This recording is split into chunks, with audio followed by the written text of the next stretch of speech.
5 seconds. Start.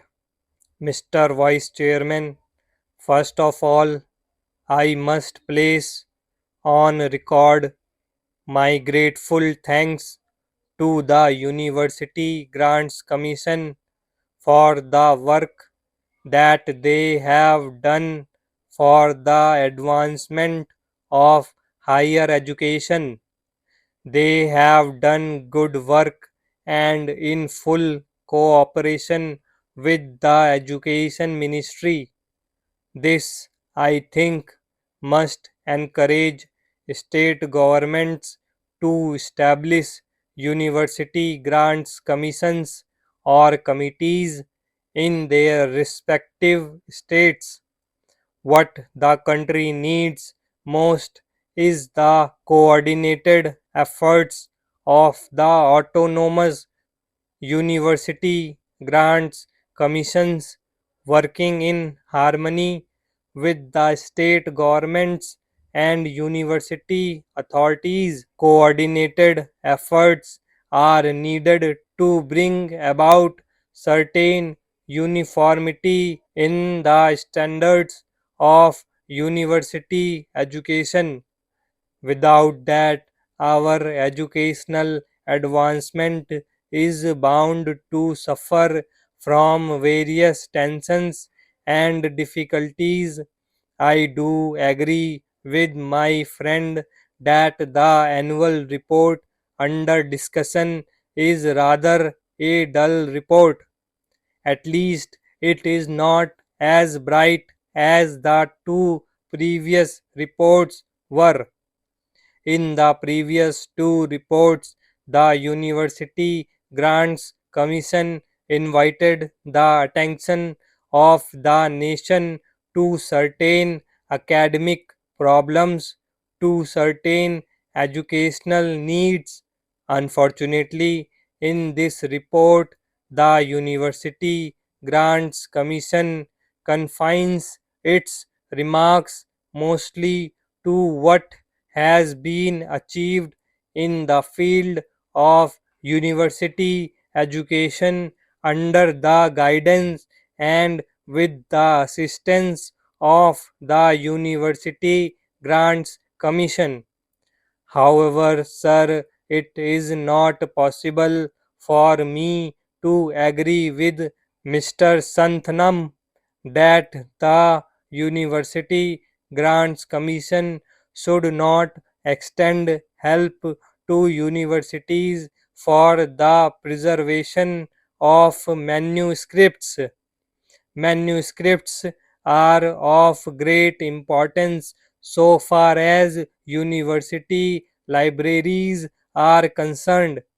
It is the duty of universities to preserve those manuscripts, and it is the duty of the University Grants Commission to extend to universities the necessary financial assistance for maintaining and preserving the manuscripts in good order.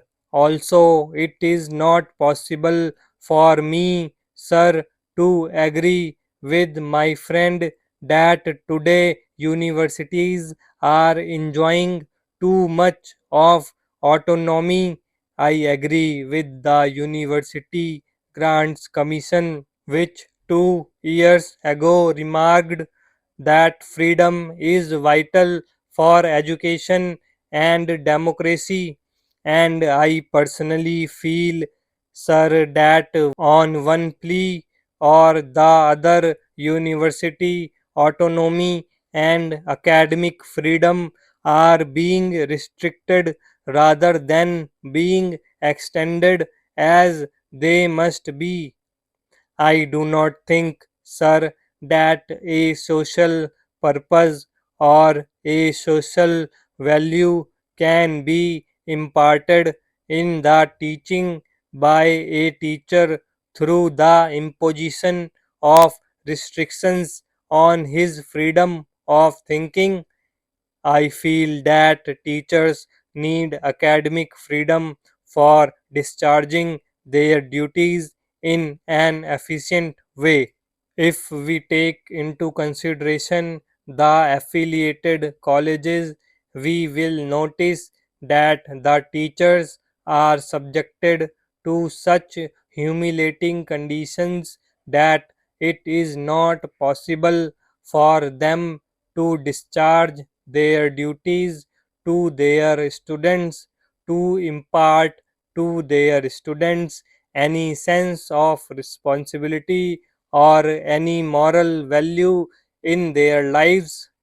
I therefore, sir, feel that it is necessary to be more careful about the preservation of academic freedom to teachers. Sir, we are grateful to the Education Ministry and to the University Grants Commission for upgrading the salaries of teachers in the central universities. Yet a great disparity prevails in the salaries of teachers of central universities and state universities are affiliated colleges, and this disparity is causing a lot of heartburning and a lot of difficulties. As one connected with education, I may say that there is not such a marked difference in the quality of teachers serving in the central universities and in the state universities and in affiliated colleges as to justify the great disparity in the salaries of teachers of those institutions. I feel, sir, that we must keep in our mind the remarks of the University Grants Commission made in their earlier annual report with regard to teachers' salaries.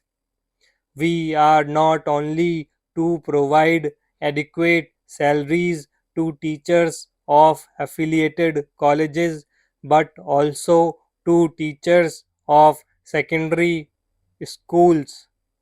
We must remember, sir, that a great majority of students study in affiliated colleges and the quality of education is largely determined by the quality of work that is done in affiliated colleges. For improvement in the quality of teaching, improvement in living conditions is also very necessary. The University Grants Commission has invited our attention in its report to the appalling conditions in which teachers have to live, but unfortunately, the University Grants Commission has to admit that it does not seem likely that we shall be able to make anything more than the marginal contribution towards this practical need. I feel that the University Grants Commission should pay more attention to the solution of this problem that has so far been paid by it and the Education Ministry, and that the government should not grudge funds to the University Grants Commission for making adequate arrangements for improving living conditions of teachers who are expected to train the citizens of the country. Sir, in the University Grants Commission report, it is maintained that rupees 12,000 should be granted to every affiliated college for the welfare of the teaching staff, and that efforts should be made to provide them with quarters, and that too in the vicinity of the college where they teach. Stop.